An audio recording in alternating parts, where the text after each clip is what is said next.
राम मंदिर दान के पैसे में कथित गड़बड़ी पर एसआईटी ने शासन को सौंपी रिपोर्ट।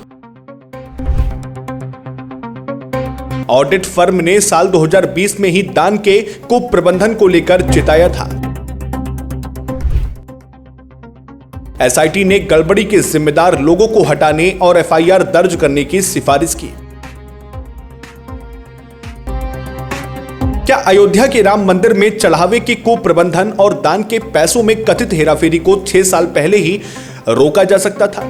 आज हमारे पास मौजूद पुख्ता दस्तावेजों के आधार पर समझिए कि कैसे एक बड़ी चेतावनी को नजरअंदाज किया गया और अब एसआईटी की रिपोर्ट में क्या बड़े खुलासे हुए हैं। नमस्कार, मैं हूं अर्चित और आप देख रहे हैं आज का हिंदुस्तान न्यूज। अयोध्या के राम मंदिर में आने वाले दान के पैसे और कीमती सामान के कथित गबन के मामले में एक बहुत बड़ा अपडेट सामने आया।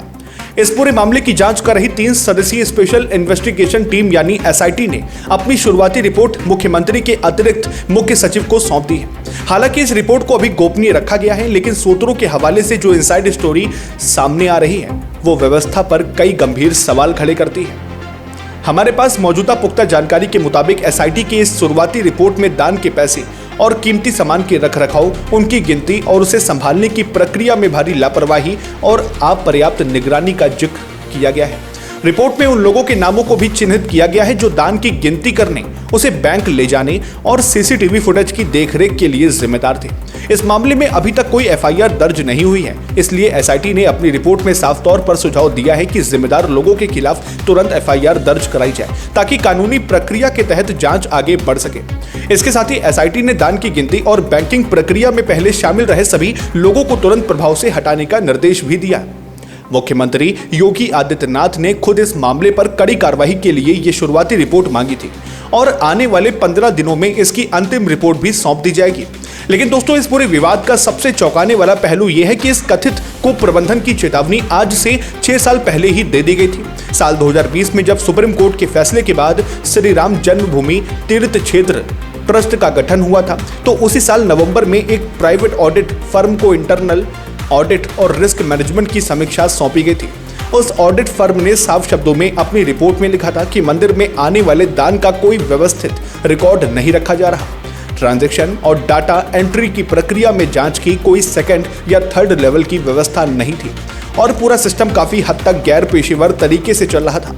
फर्म ने तब सचेत किया था कि ऐसे माहौल में गलत डाटा और मैनेजमेंट को गुमराह करने का जोखिम बहुत ज्यादा बढ़ जाता है। इन कमियों को सुधारने के लिए उस ऑडिट फर्म ने एक बेहद मजबूत स्टैंडर्ड ऑपरेटिंग प्रोसीजर यानी एसओपी लागू करने का सुझाव दिया था।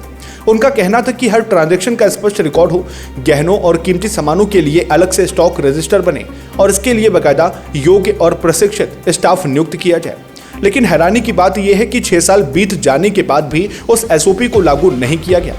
आज जब चढ़ावे में अनियमितताओं के इतने गंभीर आरोप सामने आए हैं, तो वही सवाल फिर से खड़ा हो गया है कि अगर साल 2020 में ही उस ऑडिट फर्म की सलाह मान ली गई होती तो शायद आज चंदा चोरी की ये नौबत नहीं आती। इस पूरे मामले में सरकार ने 13 जून को जिस एसआईटी का गठन किया था उसमें लखनऊ के डिविजनल कमिश्नर विजय विश्वास पंत, आईजी रेंज किरण एस और वित्त विभाग के विशेष सचिव नील रत्न शामिल हैं। इन अधिकारियों ने लोक भवन पहुंचकर अपनी फाइटिंग सेशन को उपलब्ध करा दी है। इस मामले में आगे क्या कानूनी मोड़ आता है और किन बड़े नामों पर गाज गिरती है, इस पर हमारी पैनी नजर लगातार बनी रहेगी। फिलहाल के लिए इतना ही। लाइक करें, शेयर करें और सब्सक्राइब करें हमारे आज का हिंदुस्तान न्यूज को। फिर मिलते हैं एक और नए अपडेट के साथ। तब तक के लिए नमस्कार, जय हिंद, जय भारत।